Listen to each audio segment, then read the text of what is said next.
At ito na niligo kitang matarong sa Diyos. Salamat sa Diyos na ginugay at kahit gugma sa matag-usak natin.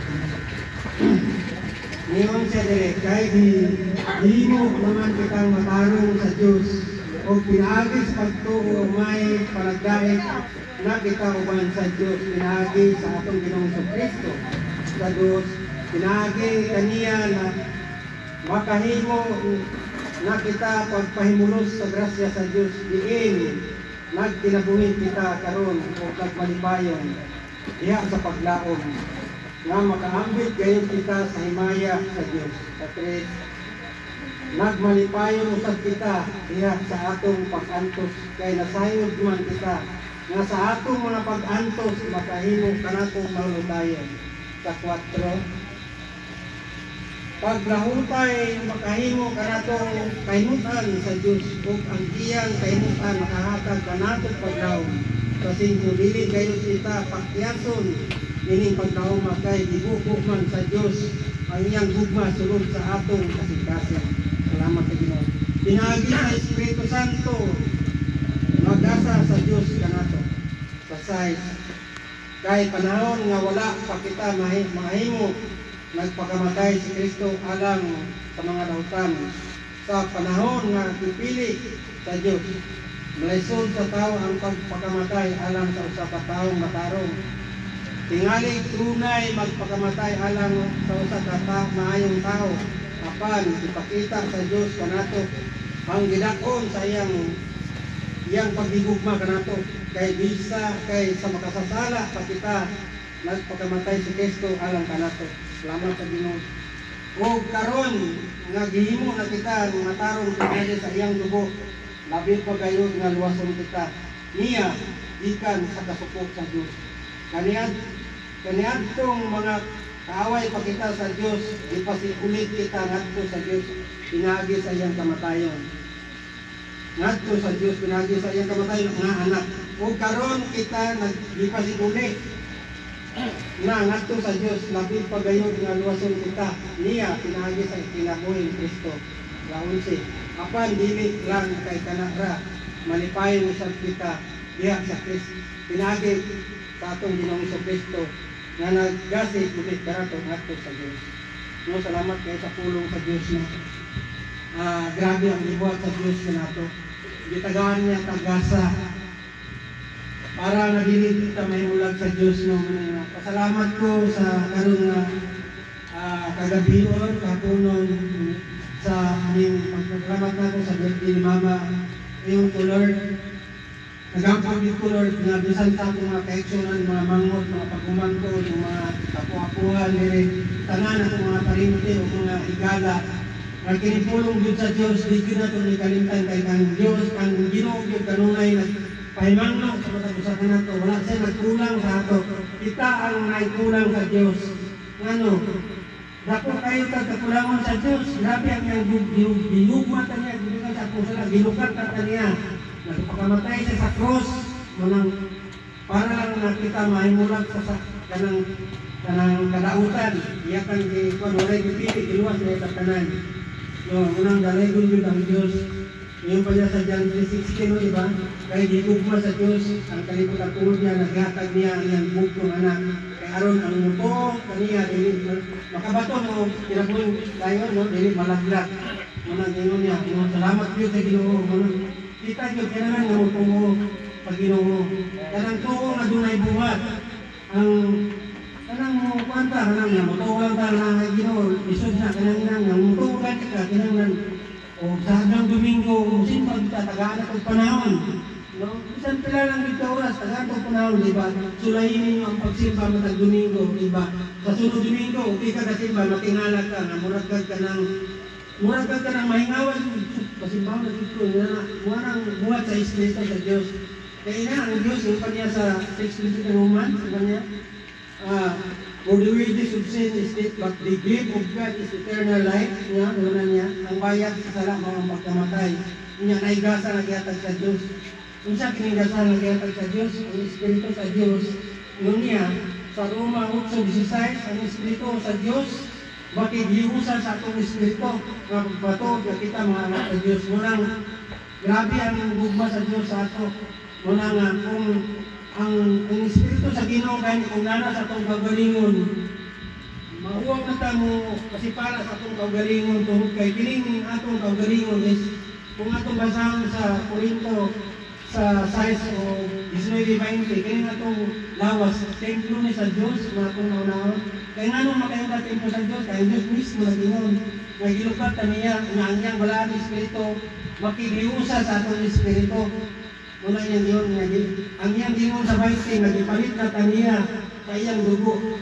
Kaya nga itong lawas, hindi na kita makitaw, tagiyan, hindi kung dili ang Ginoo, muna ang ginon. Muna nga, pasalamat ka sa Ginoo nga, wala gid siya nagkulang, kanunay siya nagtudlo ka na to. Yung pa niya sa Gentry, sa 2 Timothy 3:16, kinalang nga balaan na kasulatan, dituga sa Diyos, landan, aran sa pagtudlo, pagmatuto, pagbadlong, aran kita makasubay sa ngadto sa dalan sa pagkamatarong. Wala yun sa Diyos. Nga grabe ang iyang pagigugma gid sa ato. Wala gid siya nagkulang, manang ingon niya kung nakabalo na sa kamaturan, kung nakabasa ka sa pulong sa Diyos, importante din na mabasa ka sa pulong sa Diyos. Kaya nga ano, ingon siya, ang pulong yun niya, ingon niya, kung ang tao ko ingon niya, dili daw tayo mabuhi sa panlaman, kung dili sa pulong usap sa Ginoo. Kaya nga naman, usap mo kang gabay sa atong Espiritu na tinanan ng pulong sa Diyos, kaya ang pulong sa Diyos nasa atong gawgalingon. Una nga, ang Espiritu sa Diyos na kidiusa sa atong Espiritu, kay aron pag matuod nakita ang anak sa Dios ngunang ang Ginoo mo gud ako kaysa gugma para nato nagpakamatay sa krus ngunang Ginoo gud niya akuan pero kinsa yung informasyon kita wala gipili tungod sa iyang gugma magpasalamat ka nga dili kay sayon ang iyang gibuhat para sa atong kaugalingon wala ta niya gipasagdan iyatang gitagaan o kay gayunan nga kinahanglan nga ako gid siyang dawaton na personal na itong manluluwas. Kaya ang tao, dagang nagtuo sa Ginoo, nag-igog na sila nagtuo, nga naay Diyos. Pero wala gid nila dawata ang Ginoo sa ilang kinabuhi. Murang mutanaw lang sa simbahan, matulog sila, musugog simbahan, moranghi mo na gluten, musugog ang simbahan. Wala gid nila ibutan ang Diyos sa ilang kagalingon. Ang gasa sa Espiritu, sa Diyos, paabot sa imo ngayon siyang iusa sa imong kagalingon, gumalingon. No, atong basahan ko, atong pamatunan kay base makayon mo nga, ako na lang ibuhat, pero ang pulong yun sa Diyos, ngon niya, kung mag-inulsol yun ka, manang ngon niya, kung imong yun siyang dawaton, nga, personal maluwas, yun niya sa 1 John 1:9, yun siya yun, ang muna siya, mag-inulsol yun ka, na ang dakok yun kayuan, ang kanang mag-inulsol ka diya sa, ang kwan sa Ginoo, muna ginang sa ito, kita ginan, muna kita diya sa Ginoo mo, aron sa pag-inulsol. So, basahan na ito na. Yung niya din sa 1 John 1:9, yung niya ang ipa niya. Apan kung isugid nato sa Diyos ang atong mga sala, siya mo matarong o matinud-anon sa iyang saad, mupasaylo kayo sa tanan natong sala, o maghinlo sa tanan natong mga kalapasan. No, grabe ang gugma sa Diyos sa ato. Ayaw kagod, kaya nakasala na dito. Ay, siguro makusayin sa Ginoo. Ayaw. Kaya ang Ginoo Diyos, andam yung pagdawat kayo, nag-Kristo, laylain, muari sa kalibutan, aron pagluwas ka na to. Kaya ang tao yun, siyo bitaw niya sa Isaiah 53, ang kanino na kuno nga nawala, kumubalik. May salaat lang ka, pero kung ang Ginoo nagbuhat sa atong pagbalik, niyon siya, kung imo siyang gawaton na personal imo nga mangluluwas sa imong kinabuhi, ang yan Espiritu mayatag yun sa imo. Niyon siya ang tanan, ang iyon ang Ginoo sa iya, kung mudawat ka sa iya, yun yan rin sa Juan. Niyon sa Juan, 1:12. Lakit siya nagkulang sa ato, ipanyaman ka rin. Ato yung kasahod. Niyon sa 1:12, Juan, apan kantong nidawat o busalig, yatagan niya katungod na mahimong anak sa Diyos.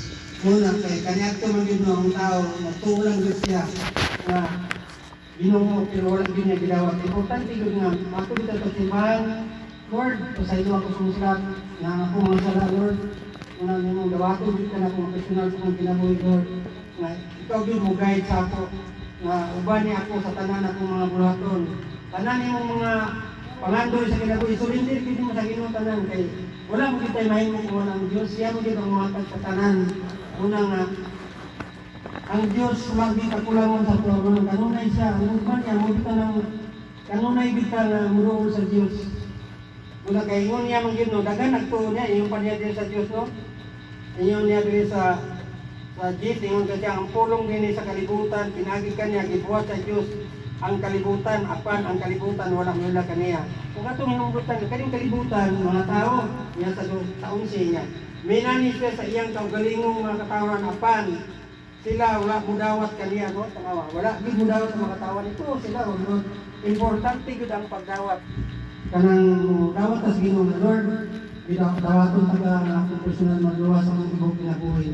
Mo na importante ikaw gud mismo mo kumit siya dili ako dili. Ang ikaw mo sulinin ka sa Dios. Wala yung pinaka-importante gud. Kaya tanan wala tayo gidala nga religion, kaya ang akong religion isa ra atong Dios, Ginoo Kristo tanan po sa mga mayo kay Ginoo ang atong gatuan isang asa ka simba. Importante simba jud kay Ginoo niya sa Roma 12 no, yung Roma 12. Kinanglan ang imong lawas imo yung i-present sa Ginoo, makumasahan jud para gyud makabalumong nga kinahanglan gyud ta simba. Ngayon kita nang ubano kanang istorya lang na ato na ingon sila nga simba ko ito pa kanang kuan ba maritis ba pati magbutasan ayaw gamitan nimo na ayaw tanawan iti katao nimo imo mismo kaugalingon ang imo i-present kanto sa Ginoo. Impan niya sa Roma 12 na yung siya din Roma 12 tumbasaan gud kung aron gid siya nga kuan gud ka ba kanang unsa gid ay katuyuan nato sa sa Ginoo purpose niya busa mga igsuon tungod sa akong kaloy yang ipakita sa Diyos kanato hangyon ko kamo sa pagtugyan sa inyong kaugalingon ngadto sa Diyos ingon nga buhing halad balaan o makapahimon kaniya o mao ang inyong matuod na pagsimba nga inyong mga halad ayaw kamo pagpayuning kamatasan nining kalibutan ipabako ino ng inyong inyong kaugalingon pinagi sa pagpako sa inyong paghunahuna kung karon masahiran ninyo ang kaubuton sa Dios unsay maayo hingpit nga makapahimot kaniya. Munang kinahanglan gyud kanato ang kanang present jud nato lawas mo simba ka no. Ayaw pagtanaw atong mga tao nga nagsimba nga kon kay namo ibang gud nga nagsimba nga gihimo lang nila routine. Simba lang sila kanang makita ka sa tao. Ayaw na ipakita ang Diyos mo ipakita sa imong kaugalingon simba ka bahala na sila diya sa Islaman. Pero importante kung makamaura ka nga mga kailangan imong anak, imong suon, paano din natin mo? Ayaw lang simba nga, ikaw ra. Dana sila kay Muslim sa ato sa simba, no? Akong tanaw na to sa atong simbahan, Muslim, mabilib dito sa mga babae, ano? Muslim sa simbahan po, babae dito ang nalanda. Muna sa 100, siguro mga lalaki, mga napulo, ay munanan lang. Grabe ang buhat sa Satanas. Dili na ito makuanan. Buhat ang Satanas, nga gikuan ang atong pamilya, gupaon nila.